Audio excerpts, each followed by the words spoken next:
ஆண்கள் மேல தொடர்ந்து இந்த மாதிரியான ஒரு வன்கொடுமை நடத்தப்படுது. என்ன கமிஷன் என்ன போட்டாலும் என்ன வெளியே வரப்போகுது, அந்த பிரபல நடிகை அந்த நடிகரோட படுத்திருந்தாங்கிறது தான் எஸ்டாப்ளிஷ் ஆக போகுது. பெண்களுக்காக இவ்வளோ பறிஞ்சு பேசிக்கிட்டு இருந்தீங்கன்னா ஆண்களை யாராவது போய் பேட்டி எடுத்தீங்களா? பாதிக்கப்பட்ட நடிகர்கள் மோகன்லால் கிட்ட யாராவது போய் பேட்டி எடுத்தீங்களா? குற்றவாளின்னு எடுப்புல சொல்றீங்களே, குற்றம் நிரூபிக்கப்பட்டுச்சா? ஷக்கீலா மேம் கூட இப்போ ரீசெண்டாக ஒரு இன்டர்வியூ கொடுத்துருக்காங்க சார். அவங்க மலையாள இண்டஸ்ட்ரியில் நான் வந்து ரொம்ப சஃபர் பண்ணி வந்திருக்கேன். It's not so easy. அந்த பொண்ணுடைய படங்கள் பிட்டு படங்கள் வந்துக்கிட்டே இருக்குது. நாங்கள் நிறைய பிட்டு படம் பார்த்துருக்கோம்மா. இன்னைக்கு இருக்கிற பிரபல நடிகைகளுடைய பிட்டு படம் பார்த்துருக்குறேன். இன்னைக்கு சீரியலில் நான் அடிச்சுட்டு இருக்க பிரபல நடிகைகளுடைய பிட்டு படங்கள் நிறைய பார்த்து. இன்டர்வியூவில் வரும் மலையாள படங்களுக்கு போனோம்னா அதுக்காக தான் மலையாள படங்களுக்கு போனோம். ஸ்ரீரெட்டி அவங்க வந்து கொஞ்சம் நாளைக்கு முன்னாடி ஒரு விஷயம் சொன்னாங்க. இதே மாதிரி தான் என்னை வந்து மிஸ்யூஸ் பண்ணிக்கிட்டாங்க. சான்ஸ் கொடுக்குறாங்கன்னு இவங்க ஏன் அக்செப்ட் பண்ணாங்க? இவங்க என்ன வேணாலும் பண்ணுவாங்கங்கிறதால இவங்க கிட்ட மிஸ்யூஸ் இல்லை, யூஸ் பண்ணிக்கிட்டாங்க தான். She was ready, so she was use. Sir இப்போ அது கேட்டு விஷால் ரெட்டி அவர்கள் வந்து நான் இது மாதிரியான பெண்களுக்கு வந்து பாலியல் வன்கொடுமை பண்ணுறவங்க அத்தனை பேரையும் நான் வந்து செருப்பால் அடிக்கணும் அப்படின்ற மாதிரி சொல்லியிருக்காங்க சார். செருப்பால் அடிக்கிறதுனால வந்து ஒரு ரேப்பை நிறுத்திட முடியும்னாக்க ஒரு தெருவெல்லாம் செருப்பு வாங்கி கடை வைச்சாங்க. ஏன்னா அவ்வளோ சுலபமாக ரேப் நிறுடுமா? சரிதா அவர்கள் கூட இல்லை சார், அவங்களோட முன்னாள் கணவரான முகேஷ் இந்த மாதிரி நிறைய வந்து அவர் என்ன கொடுமைப்படுத்திருக்காரு. வீட்டுக்கே அந்த மாதிரிலாம் கூட்டு வந்திருக்காங்க. சரி, வீட்டுக்கே போனார், வெளியே அடிச்சு செருப்பால் அடிச்சு துரத்த வேண்டியது. ஸ்டுடியோவில் நடந்தாக்கா அவர் மிரட்டி பண்ணிட்டு இருக்காரு போகலாம். வீட்டுக்கு போனவர் எப்படி இவங்க அலோ பண்ணாங்க? வீடு இவங்களுக்கு தானே, சொந்தக்காரெல்லாம் கூப்பிட்டு வாய்ச்சி துரத்து. ஆடைங்கிற படத்தில் வந்து அமலாப்பால் வந்து ட்ரெஸ்ஸே இல்லாத மாதிரி படம் எடுத்திருக்காங்க. அந்த கேமராமேன் ரொம்ப டீசெண்டாக காட்டியிருக்காரு. ஒரு இடத்துல கூட அவங்க வந்து ஆபாசமாக வரல. அந்த டேக்குக்கு முன்னாடி எப்படி வந்திருப்பாங்க, எல்லாம் நடந்து தானே இருக்கும். யோசிச்சு பாருங்க. நாம கவர்ச்சிக்கு அடிமையானவங்க, உல்லாச விஷயங்களுக்கு அடிமையானவங்க. மறுநாள் தினமலர் பத்திரிகையில் ஹெட்லைன்ஸ் போட்டாங்க, ஆபாசத்தை உருவாக்கியது யார்? காந்தராஜ் என்ற ரசிகர் கேள்வி. ஆடிப்பிட்டார்.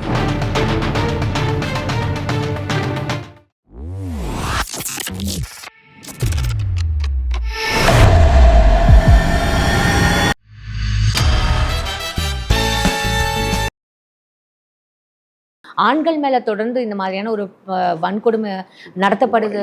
என்ன கமிஷன் என்ன போட்டாலும் என்ன வெளியே வரப்போகுது, அந்த பிரபல நடிகை அந்த நடிகரோட படுத்திருந்தாங்கிறது தான் எஸ்டாப்ளிஷ் ஆக போகுது. சார் இப்படி இருங்க, வேற என்ன செய்தி அதில் இருக்கு? கட்டாயப்படுத்தி வந்தார், இதாக வந்தார், அதாக வந்தார், விருப்பப்பட்டு வந்தார், என்னங்கிறது. பெண்களுக்காக இவ்வளோ பறிஞ்சு பேசிக்கிட்டு இருந்தீங்களா? ஆண்களை யாராவது போய் பேட்டி எடுத்தீங்களா? பாதிக்கப்பட்ட நடிகர்கள் மோகன்லால் கிட்ட யாராவது போய் பேட்டி எடுத்தீங்களா? குற்றவாளின்னு எடுப்புல சொல்றீங்களே, குற்றம் நிரூபிக்கப்பட்டுச்சா? இப்போ தொடர்ந்து பெண்கள் மேல இந்த பாலியல் வன்கொடுமைகள் இருக்கிறீங்கம்மா. பெண்கள் அக்செப்ட் பண்ணாம அந்த பாலியல் வன்முறை எப்படி நடக்கும்? 4-5 பேர் சேர்ந்து வன்முறையில் பண்ணியிருந்தாங்கன்னா அது ரேப்பு. இதில் அட்ஜஸ்ட்மெண்ட்டுங்கிற பேர் தானே யூஸ் பண்ணுறாங்க அவங்க. அட்ஜஸ்ட்மெண்ட்னா என்ன அர்த்தம்? நானும் ஒத்து போகிறேன்னு அர்த்தம். ஒரு சீட்டை உட்கார்ந்துருக்காங்க, கொஞ்சம் அட்ஜஸ்ட் பண்ணிங்கன்னா தள்ளி உட்காடுறாங்க. அக்செப்ட் பண்ணுறதுனால சம்மதத்தால தான் நடக்குது. சார் இப்போ ஷக்கீலா மேம் கூட இப்போ ரீசெண்டாக ஒரு இன்டர்வியூ கொடுத்துருக்காங்க சார். ஏன்னா அவங்க மலையாள இண்டஸ்ட்ரியில் நான் வந்து ரொம்ப சஃபர் பண்ணி வந்திருக்கேன். It's not so easy. நான் தான் ஃபர்ஸ்ட் விக்டிம் அப்படின்னு அவங்க சொல்லியிருக்காங்களே சார். அந்த பொண்ணுடைய படங்கள் பிட்டு படங்கள் வந்துக்கிட்டே இருந்தது. நாங்கள் நிறைய பிட்டு படம் பார்த்துருக்கோம்மா.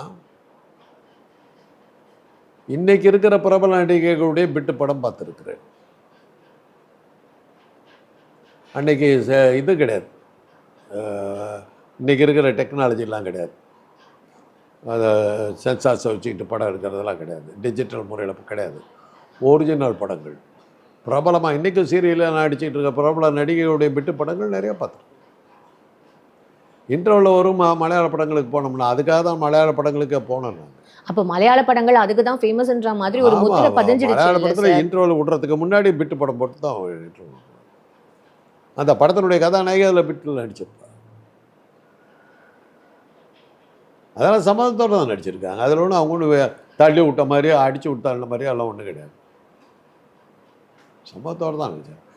ரேகான்னு ஒரு நடிகைம்மா, ஜெமினி கணேசனுடைய பொண்ணு தான். அது ஹிந்தி படத்தில் பிரபலம். ஹொரானாசுர்னு என்னமோ ஒரு படம், என்னமோ அந்த படத்தை பேர் மறந்துட்டேன். விஸ்வஜித்துங்கிற ஹீரோவோட கிஸ்ஸிங் சீனு அது. அப்போ அன்றைக்கி வந்து ரொம்ப பயங்கரமான அடிப்பட்ட விஷயம் அது. முத்த காட்சியில் நடித்தார் அப்படின்னு. அது வந்து ரேகா இது பண்ணும்போது நான் உக்காந்துருந்தேன். இது திடீர்னு என்னை பிடிச்சி கீழே தட்டி அவர் கிஸ் பண்ணுற மாதிரி படத்தை எடுத்துட்டாங்க அப்படின்னு சொல்லிடுச்சு. ஒரு மாதம் கழித்து அந்த புகைப்படங்கள் அந்த ஷாட்டு எல்லாமே வந்து லைஃப்ங்கிற அமெரிக்கன் மேகசைனில் அமெரிக்காவிலேருந்து வரும். அப்போ லைஃபு போஸ்ட்டு டைம் இதெல்லாம் அமெரிக்காவிலேருந்து வரும். அந்த லைஃப் மேகசைனில் இந்தியாஸ் கிஸ்ஸிங் கிரைசிஸ் அப்படின்னு போட்டு அட்டைப்பட கட்டுரை. இந்திய பட உலகில் முத்த காட்சிகளுக்கு அனுமதிக்கிறதா கூடாதாங்கிறது இதை வந்து ஒரு பெரிய ஆர்டிக்கிளாக 4 பக்கம் ஆர்டிக்கிள். அதில் இந்த சீனை போட்டுட்டு இறுக்கி கட்டிப்பிடிச்சின்னு முத்தம் கொடுத்துக்கிட்டு இருக்கு. படத்தில் கட் பண்ணிட்டாங்க. வரல. விஸ்வஜித்து சாதாரணமாக உட்காந்துருக்கு படுத்திருக்காரு. இது பிச்சு உதறிட்டு நிற்குது. அவங்க க்ளீனாக எழுதுகிறாங்க. முழு ஒத்துழைப்போட நடிச்சுவிட்டு ஆனால் ஸ்டேட்மெண்ட் வந்து என்னை எதிர்பாராமல் நடிச்சிட்டேன் அப்படின்னாங்க.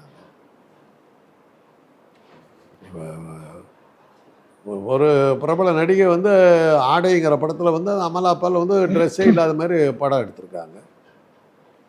அந்த கேமராமேன் ரொம்ப டீசெண்டாக காட்டியிருந்தார். ஒரு இடத்துல கூட அவங்க வந்து ஆபாசமாக வரல. அவங்க நார்மலாக நடித்த படத்தில் இருந்த காட்சி கூட இந்த நிர்வாணமாக நடித்த இதில். பட் அது வந்து நடிகை தான் ஃபுல் படமும் நடிச்சுவிட்டு அந்த டேக்குக்கு முன்னாடி எப்படி வந்திருப்பாங்க, எல்லாம் நடந்து தானே இருக்கும். யோசிச்சு பாருங்கள். சீனில் கேமராமேன் காட்டல, சீனுக்கு வரதுக்கு முன்னாடி அவங்க அப்படியே ஃபுல்லாக தானே வந்திருப்பாங்க. எப்படி நடிச்சிருப்பாங்க? அவங்கெல்லாம் அதை கம்ப்ளைண்ட் பண்ணலையே. அதை இஷ்டப்பட்டு அவங்க அப்புறம் என்ன சொன்னாங்கன்னா, அந்த அம்மாவை ஜஸ்டிஃபை பண்ணுறதுக்கு கேரவானில் போய் அழுதாங்க. அந்த அம்மா இப்படி நடிக்க வச்சுட்டாங்க. ஏன் நடித்த? நீ ஒருத்தி தான் நான் அக்செப்ட் பண்ணியிருக்கிற. முடியாத நேரத்தை பேர் போயிருப்பாங்க. யார் சம்மதிச்சு வர்றீங்களோ அவங்கள வச்சு தான் எடுப்பாங்க. சம்மதம் இல்லாமல் இருக்கவங்கள மிரட்டியாக பண்ணி எடுக்க முடியும். அதை தான் சொல்கிறேன். சம்மதிச்ச, நடிச்சுப்பட்ட, அதுக்கான காசையும் வாங்கிவிட்ட, அப்புறம் ரொம்ப கற்பு ஊத்தமி பத்தினின்னு காட்ட பார்க்குறாங்க. இது என்னத்துக்கு நியாயம்? என்னத்துக்கு ரெட்டாக வேணும்? இதுக்கு ஒரு கமிஷன் வேடிக்காது சார். இப்போ இந்த கமிஷன் எந்த ஒரு இம்பாக்டும் கிரியேட் பண்ணாதுன்னு சொல்கிறீங்களா சார்? இம்பாக்ட் கிரியேட் பண்ணதுனால தான் தினம் காலையில் யூடியூப்காரருங்க அத்தனை பேர் எதை தவிர அவர் உலகத்தில் பக்கத்தில் அணுகுண்டு வெடிக்குதுன்றான். அதை பற்றி யாருக்கும் கவலையை காணும். உக்ரைன் என்ன ஆச்சுன்னு யாருக்கும் தெரியல. இஸ்ரேல் மேலே குண்டு போட்டுக்கிட்டு இருக்கான். யாருக்கு என்ன ஆச்சுன்னு தெரியல. நமக்கு வருகிறது நடிகைகள் என்ன ஆனாங்க. இது பாருங்கள், மலையாள பட உலகமே இப்படி தானே போயிட்டுருக்கோம். நாம் கவர்ச்சிக்கு அடிமையானவங்க, உல்லாச விஷயங்களுக்கு அடிமையானவங்க.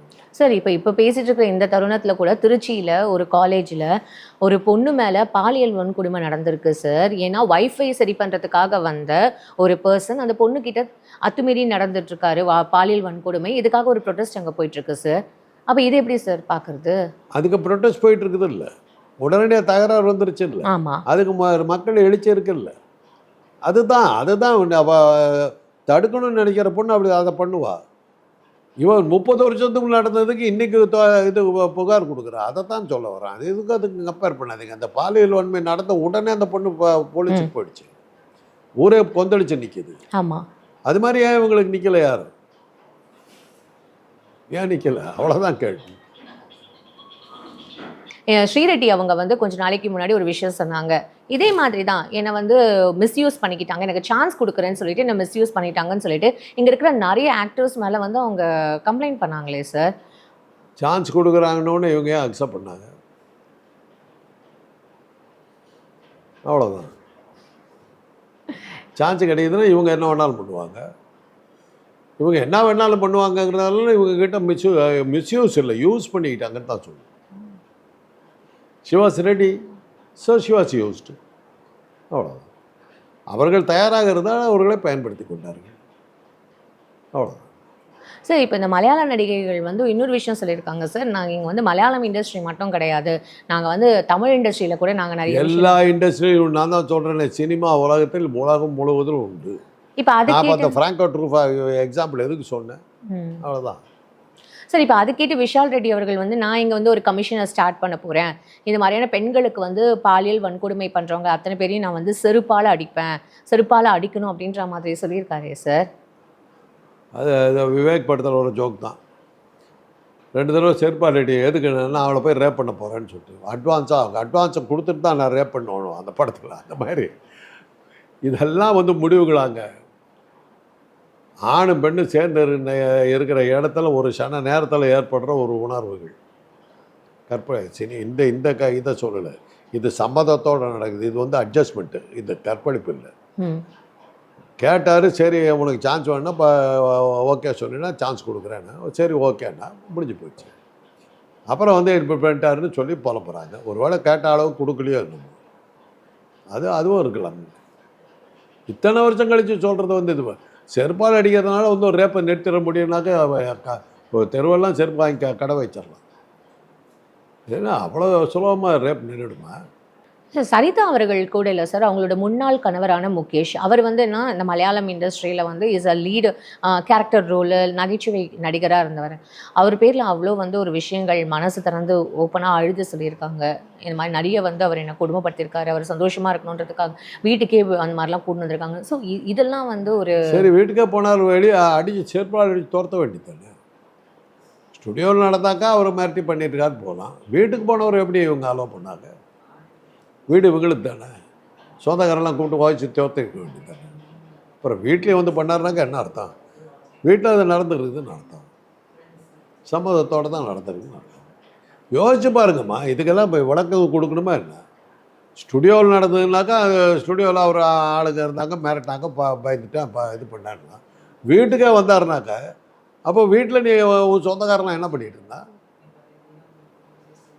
என்ன அர்த்தம் இருக்குது? அப்போ அந்த வீட்டில் அது நடந்துக்கிட்டு இருக்குதுன்னு அர்த்தம். எப்போ 10 ஆளை விட 11 ஆளை இவர் போயிருக்கான்னு அர்த்தம். அதுதான் அர்த்தம்.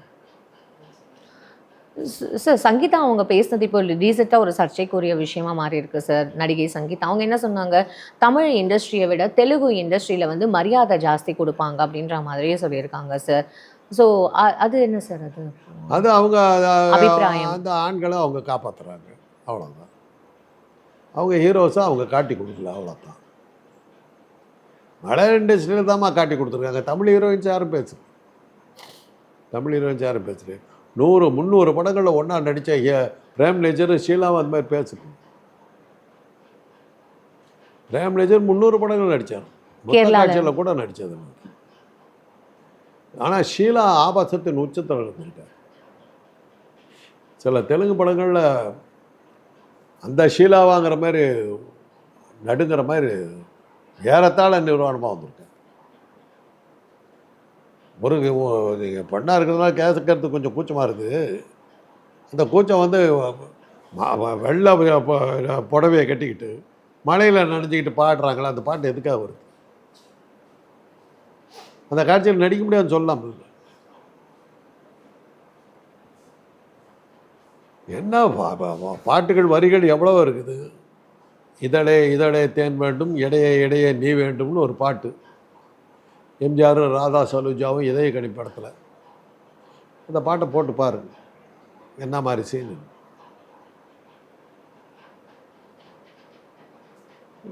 கேட்டாக்கா தலைவர்னா தலைவர் தான் அப்படிப்பீங்க சார். அவரை வந்து நடிகரையும் பாட்டில் நடுமதில் ஒரு இதெல்லாம் வரும், சவுண்டெல்லாம் வரும். அந்த சவுண்டை எப்படி கொடுத்தாங்க, அதை எப்படி ரெக்கார்ட் பண்ணாங்க, புரியல சார். இப்போ அவர் நடிகரையும் தாண்டி, எம்ஜிஆர் அவர்கள் நீங்கள் சொல்கிறது, அவர் நடிகரையும் தாண்டி வந்து மக்கள் மனசில் பதிஞ்சதுக்கான காரணம் அவர் நிறைய விஷயங்கள் நல்லது பண்ணதுனால தானே சார். அப்போ அது அவர் பண்ணலாம். அப்போ அப்படி சொல்லலை சார். இல்லை சார், அப்படி சொல்லலை சார். மக்களுக்கு நல்லது பட்டு என்ன வேணாலும் பண்ணலாம். சரி, ரைட், அப்படின்னா சரி, எனக்கு ஒன்றும் ஆட்சேபம் இல்லை. உங்களுக்கு சமாதானம், எங்களுக்கு என்னம்மா? ஐயோ சார், நான் நிஜமா அப்படி மீன் பண்ணல சார். நான் அப்படி மீன் பண்ணல. இல்ல சார், எம்ஜிஆர் அவர்கள் வந்து இதை பத்தி நம்ம பேசுறதுமா தாண்டி அவர் வந்து நிறைய மக்களுக்கு நிறைய விஷயங்கள் பண்ணிருக்காரு. சொன்னீங்களே, அதே மலையாளத்தை சேர்ந்தவர் தான், கேரளாவை சேர்ந்தவர் தான் எம்ஜிஆர். அந்த பாட்டை சேர்ந்து சொன்னேன் நான். இதை வந்து இன்றைக்கி நான் பேசலை. சோவியத் சென்டரில் இது மாதிரி ஒரு இது நடந்தது. பாரதி ராஜாவை கார்னர் பண்ணி அவரை கேவலப்படுத்தணுங்கிறதுக்காக ஒரு இது நடத்துனாங்க. பாரதி ராஜாவால் தான் படங்களில் ஆபாசமே வர்றங்கிற மாதிரி ஒரு இது க்ரியேட் பண்ணாங்க. நான் வந்து ஆடியன்ஸில் உட்காந்துருக்கேன். ராஜேஷ், நடிகர் ராஜேஷ், முக்தா சீனிவாசன், பாரதி ராஜா, அப்புறம் யாரோ ஒரு 4-5 பேர் எல்லாம் ஒரு மாதிரி பாரதி ராஜாவை கார்னர் பண்ணுறாங்க. ராஜேஷும் முக்தா சீனிவாசனும் தான் குவைட்டாக உட்காந்துருக்காங்க. நடுமத்தில் நான் டக்குன்னு எந்திரிச்சு இப்படி கையை காட்டினேன். என்னன்னாங்க, ஆடியன்ஸ்லேருந்து யாராவது பேசலாமான்னு, என்னை யாருக்கும் தெரியாது. சரி. பேசலான்னாங்க. வாங்க அப்படின்னாங்க. மேடை ஏறினேன். பத்திரிக்கைக்காரருக்கு ஃபுல்லாக உட்காந்துருக்கேன். ஆபாசம்னு சொல்கிறீங்க, அதை ஆர்கனைஸ் பண்ணுறதுல பேக்ரவுண்டில் இருந்து எம்ஜிஆர், சிஎம்மாக இருக்கார் எம்ஜிஆர், அவர் தான் இருந்தார். அவர் தான் அதை ஆர்கனைஸ் பண்ண. எங்கள் அண்ணன் இப்போ மந்திரி அவர்கிட்ட, அவர் தான் ஆர்கனைஸ் பண்ணாருன்னு தெரியாது. இப்போ இது பண்ணார். பாரதி ராஜா அவருடைய படங்களில் வந்து எந்த பாட்டு மோசமானதெல்லாம் எல்லாம் பேசிட்டு அப்போ இந்த பாட்டை சொன்னேன். எந்த படம்னு தெரியாது, ஆனால் இந்த பாட்டு கேட்டிருக்கேன் அப்படின்னு சொல்லிட்டு, இதழே இதழே தேன் வேண்டும், இடையே இடையே நீ வேண்டும், மெல்ல மெல்ல தொடுங்கள், மெல்ல மெல்ல விடுங்கள் அப்படின்லாம் பாடுறா. அந்த சீனில் என்ன மாதிரி ஆக்ட் பண்ணாங்க, யார் ஆக்ட் பண்ணாங்கன்னு சொல்லுங்க அப்படின்னு. சரி, இது நீங்கள் மேடையில் சொல்லிட்டீங்க. மேடையில் பேசிட்டேன். மறுநாள் தினமலர் பத்திரிகையில் ஹெட்லைன்ஸ் போட்டாங்க, ஆபாசத்தை உருவாக்கியது யார், காந்தராஜ் என்ற ரசிகர் கேள்வி. ஆடி போயிட்டாங்க. அது அந்த அதோட இதே நின்று போச்சு. அதாவது மாட்டி விடுறதுக்கு எப்படி வேணாலும் மாட்டி விடலாம். ஒரு ரேப் சீன் வருதுமா, ரோட்டி கப்டா ஒரு மக்கான்ங்கிற படத்தில் ஒரு ஹீரோயினா ஒருத்தைய வந்து ரேப் பண்ணுற சீன். என்ன காட்டுவாங்கன்னா, அந்த ஜாக்கெட் அப்படி வந்து விழுவும், அவ்வளோதான். Wrap over scene over. Okay. அந்த ஜாக்கெட் அவள் போட்டிருந்த ஜாக்கெட் வந்து கீழே விழுவுது, ரேப் ஆயிடுச்சுன்னு அர்த்தம். தோரஹான்னு ஒரு படம் வந்து 10 நிமிஷம் காட்டுவாங்க ரேப் சீன். ஹிந்தி படம் உலகையே புரட்டி போட்ட படம் அந்த ரேப் சீன். அந்த ரேப் சீனுக்கு அதே இதில் தேன் அந்த படத்தில் ஹீரோயினாக வந்த ராதா சோலஜா தான் அந்த சீனில் ஆக்ட் பண்ணி. அந்த வில்லன் நடிகர் முடிச்சு இழுத்து அந்த நமக்கே இதாக போய்டும். ஆனால் அந்த புடவை அவுத்து கொடுத்துறமா, அந்த புடவைக்கு தான் நம்ம அவ்வளோ அலையிறான், அதை அவுத்து கொடுத்துட்டு போய அப்படிங்கிற அளவு புடவையை இழுத்துக்கிட்டே இருப்பான் 10 நிமிஷம். அந்த படம் அதுக்கு தான் ஓடிச்சு. அதையே தமிழில் அவள்னு எடுத்தாங்க. அதில் அதே ராதா சரோஜாவை தான் போட்டாங்க. ஸ்ரீகாந்த் நடித்தார் அந்த சீனில். படங்கள் எவ்வளோ இருக்குதோ. இப்போது வைரம்னு ஒரு படம், அதில் வந்து வில்லன் வந்து ஏமாத்துறதுக்காக கதாநாயகியாக வர்ற வந்து ஒரு மாதிரி கேபரே டான்ஸு ஜெயலலிதா தான் ஆடினாங்க. அதுக்காக தான் அந்த படம் ஓடிச்சு. ஹிந்தியில் விக்டோரியா 303ன்ற படம், அதில் சைராபான் அந்த டான்ஸ் ஆடினாங்க. அது அப்படியே இவங்க ஆடினாங்க. முடியாதுன்னு சொல்லிட்டு போயிருக்கலாம்ல. அவங்கெல்லாம் கம்ப்ளைண்ட் கொடுக்கல. இவங்களுக்கெல்லாம் மார்க்கெட் போயிடுச்சு, வேலை இல்லை, என்ன பண்ணுறதுன்னு தெரியல, சினிமா உழுந்து போச்சு. இப்படியெல்லாம் ஒரு பேச வச்சு, கேரளா படம் உலகம் இல்லை இன்றைக்கி, இப்படியெல்லாம் பேச வச்சு சில கேரளா பட மார்க்கெட் விழுந்துச்சுன்னு சொல்கிறீங்களா சார்? இருக்கா? ரீசெண்டாக வந்து இப்போ பார்த்தீங்கன்னா வச்சுக்கோங்களேன், மற்ற இண்டஸ்ட்ரீஸை விட இப்போ கேரளா இண்டஸ்ட்ரி வந்து மஞ்சுமேல் பாய்ஸ்க்கு அப்புறம் கூட ஒரு திருப்பி அந்த ஒரு படம் இல்லை சார், அதுக்கப்புறம் எனக்கு ஞாபகம் யாருக்குமே வர மாட்டேங்குது. எல்லாரும் இதே தான் சொல்லுவாங்க. மஞ்சுமேல் பாய்ஸ்னு ஒரு படம் இருந்தது சார், குணா படமே சரியாக ஓடலம்மா, அதில் இருக்கிற பாட்டை வச்சுக்கிட்டு வந்த படம் சூப்பர் ஹிட்டாக ஓடிச்சுன்னு கதை விட்றீங்க, எப்படி கேட்குறதுன்னு தெரியல. அந்த பாட்டு ஒரிஜினலாக இருந்த படமே சரியாக போகல, ஆனால் அந்த பாட்டை வச்சுக்கிட்டு படம் எடுத்தாங்கன்னா அது ஓடன்னு ஓடிச்சான். தமிழ் பட உலகமே ஆடி போச்சான், அந்த ஹிந்தி பட உலகம்லாம் தடுமாறிச்சான், விட்டீங்க. அதுக்கப்புறம் எந்த மலையாள படம் வந்தது? சினிமா இன்றைக்கி வந்து உலகத்திலேயே 2 மொழியில் தான் சினிமா எடுக்கிறாங்க. ஒன்று தெலுங்கு, இன்னொன்று தமிழ். அமிதாப் பச்சனே தமிழுக்கு வந்துட்டாருமா. படம் ஹிந்தியில் படம் எடுக்கிறதுக்கு ஆள் இல்லை, எடுத்தால் ஓடத்துக்கு தேட்டர் இல்லை. பாம்பே போனோம்னா அப்சரா தேட்டரும் அது மராத்தா மந்திரும் அப்சரா தேட்டரும் பார்க்குறதுக்கு தான் போவோம். அவ்வளோ பிரமாதமாக இருக்குது. அதெல்லாம் இன்றைக்கி எங்கே போச்சு? ஒன்றும் காணும். ஓகே சார், இவ்வளோ நேரம் வந்து எங்களுக்கு எல்லா விஷயமும் ரொம்ப அழகாக எக்ஸ்பிளைன் பண்ணிங்க. ரொம்ப நன்றி.